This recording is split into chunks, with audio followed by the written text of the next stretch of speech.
That's right. Now they're trying to put President Trump in jail himself, and that's not working either, is it? It is my honor, and I hope you'll help give us a great Georgia welcome to Eric Trump. Come on up, Eric. Thank you.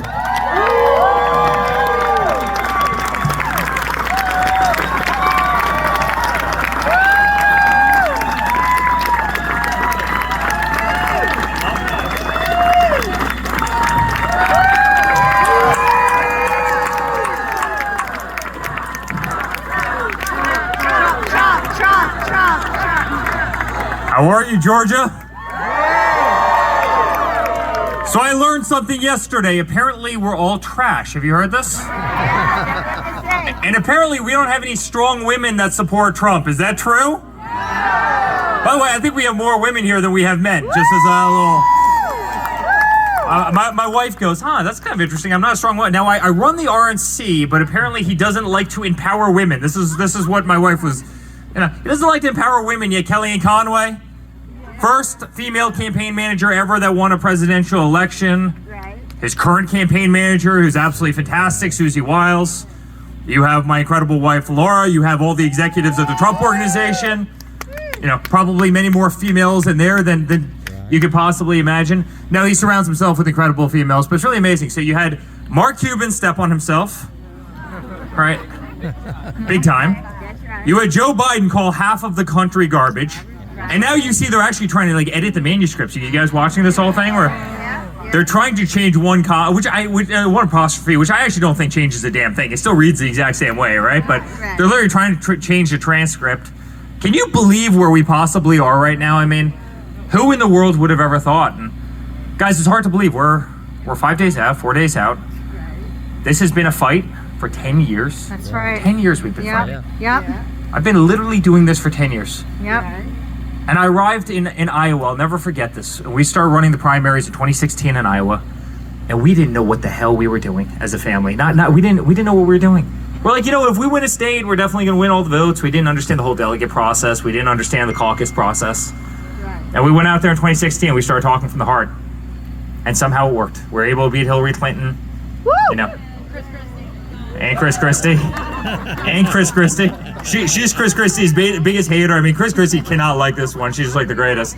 Yeah, she took the world's greatest picture of Chris Christie on an airplane.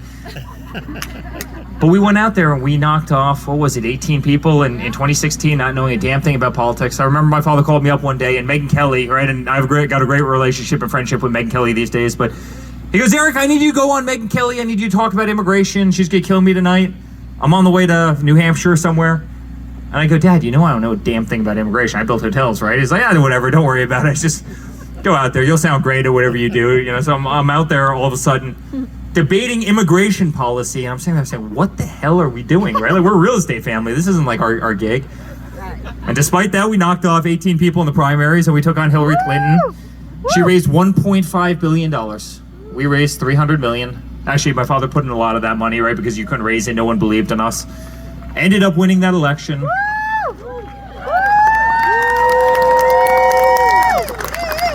And I'll never forget, he was coming down, we were going down, the elevator that day. He was about to take the escalator down. We were doing this as family.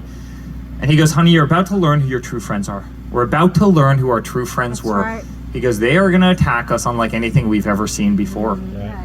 And man, was that intuition. I mean, he's always had great intuition, but man, was that intuition. And so day one, they went after us for the Russia hoax. Everybody remembers that. I was the guy that got the phone calls. You have secret servers in the basement of Trump Tower that are colluding with the Kremlin. I go, we don't have any servers in the basements, because guess what? Basements flood. You don't put servers in basements. This is just a good practical rule of thumb, right? And we don't know anybody in Russia, so I don't know how you collude with somebody. We couldn't collude to buy, McDonald's at the time. We know so little about politics, let alone collude with Vladimir Putin. But there it began, right? And then it went from Russia collusion to the dirty dossier. Everybody remembers the dirty dossier. I mean, the most disgusting thing you could possibly read. Then they tried to impeach him the first time. They went after Brett Kavanaugh. They went after all his Supreme Court justices. Right. They tried to impeach him a second time. Right. They subpoenaed me 111 times because that wasn't working at that point. They couldn't get to him through the executive branch, so guess what? Let them go after his business and come after his kids. And then they raided his home, and they raided Melania's closet, and they raided Barron's room, and then they threw him off the ballot in Colorado, and then they threw him off the ballot in Maine. And then you know what? Twitter came out at some point, maybe a little bit earlier than that, and said, congratulations, we're going to throw you off the platform. We're going to keep the Ayatollah, we'll keep the terrorist organizations, we're going to keep them on Twitter, but we're going to throw the 45th president of the United States off of there. And then Facebook did the same thing, and Instagram did the same thing. They censored him. We had to open up Truth Social because that was the only way we were able to speak. And then that didn't work, so they went to right here in Fulton County, right? And they weaponized everything. That didn't work out too well for her, by the way. Her and her boyfriend, that did not work out too well for them. But then they weaponized, far left prosecutors in Georgia and in my home state of New York, and obviously Washington, D.C., and everywhere else they possibly could. And that didn't work out for them. And not too long ago, somebody tried to kill him. And then somebody tried to kill him a couple weeks after that. And then there was a third attempt in California, which very few people even talked about. And guys, they put him through hell. And you know why? It's because he bucks the establishment. He can't stand them. He can't stand them.